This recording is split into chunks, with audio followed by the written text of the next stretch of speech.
Hey US friends, this is for all the leaders out there tasked with using the 5 Dysfunctions of a Team book as a trust building activity with your team. This is how I teach it, and hopefully it'll help you be more comfortable and more effective using it with your team.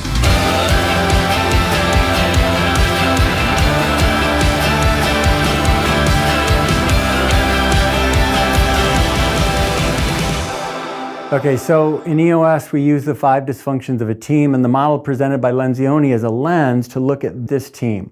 So I'm going to walk through the model here, and as you think about this team, I want you to be thinking about each level that I talk about and how would you rate this team on a scale of 1 to 10, 10 being strong. Lencioni created this model for us, and at the base of the model, all healthy teams have a foundation of trust. And when you think about strong trust, which would be an 8, 9, 10 on our scale, we're talking about vulnerability-based trust. And vulnerability-based trust in a team, people are willing to ask for help, admit mistakes, give people the benefit of the doubt before jumping to conclusions and discussions.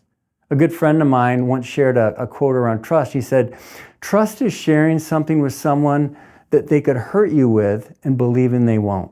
So when you have strong trust on a team, it's a cascading effect because teams then start talking and they get into conflict. And a lot of times we look at conflict as it's either good or bad, and that's wrong. Look at it as productive or unproductive. And great teams have productive conflict because their meetings they're energizing, and there's different opinions being thrown on the table and people are listening to each other. When they get done with those discussions, there's a cascading effect to that because everything's been said, and then you have commitment leaving that room. So teams that are strong in commitment, everyone's clear. They know who's going to do what. And that commitment then is a cascading effect because that then drives accountability. Teams that are strong in accountability, they feel pressure to improve. People that are struggling, there's pressure to get better because you want to keep up. And the other cool thing is it's not the leader calling people out on the team and asking questions about, hey, is your work done? The peers can do it because they were all in the same room and it was set. And then the cascading effect of strong accountability is just results. And the funny thing about results is a lot of people think of the numbers and the things the business is accomplishing. It's more about how it's being accomplished, because teams that are strong in results, achievement-oriented people stay there. There's more of a we looking at work to get done and not necessarily what's my agenda. And so you celebrate together and you suffer together when things don't get done. So what I just described to you was an 8, 9, or 10 behavior at each of these 5 levels. So let me describe what a 1, 2, 3 team would sound like into these same levels. A low trust team is when people aren't asking for help very quickly. They're holding back during discussions because they're trying to either manage their own egos, or they're trying to manage their indecision, or they're not sure, and they don't feel safe. And so when you have low trust teams like that, things aren't being talked about. So when you roll into conflict, that absence of trust leads to a fear of conflict. Because in the discussions, people aren't talking, they're not sharing, they're jumping to conclusions about other people. And as a result, the conflict isn't rich and it's not energized, it's kind of half-baked. And so that fear of conflict leads to really a lack of commitment. And teams that are low in commitment, when they leave the room, they have the meeting after the meeting. Or they complain about, what someone else said. Or when they roll out a decision, they say, well, here's the decision, but that's what Ron wanted to do. That wasn't really what I wanted to do. And that lack of commitment leads to avoidance of accountability. And avoidance of accountability is when you kind of sit back and when you wait for the team leader to hold the team accountable. And the peers aren't calling each other out. And people oftentimes are going to wait for people to forget about the decision that they made because they thought it was a stupid decision anyway.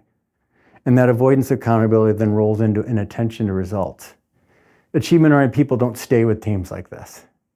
They get distracted by things because they're not focused on a certain outcome. And they don't win as much. And so that's what I would sound like if you're a 1, 2, 3 around results.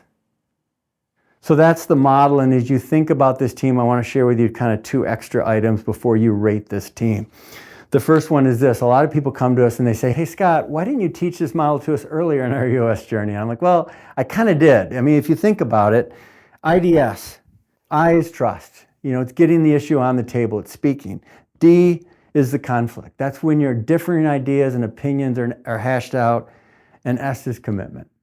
when you leave and everyone knows what they're going to do, whether it's a rock or a goal or a to-do. And if you think of drawing the line there, all the other stuff, the L10 meeting, the rocks and all stuff, that kind of helps you focus on this end. The second part is the question I get, well, Scott, can you have a high-performing team from a results perspective that have low trust?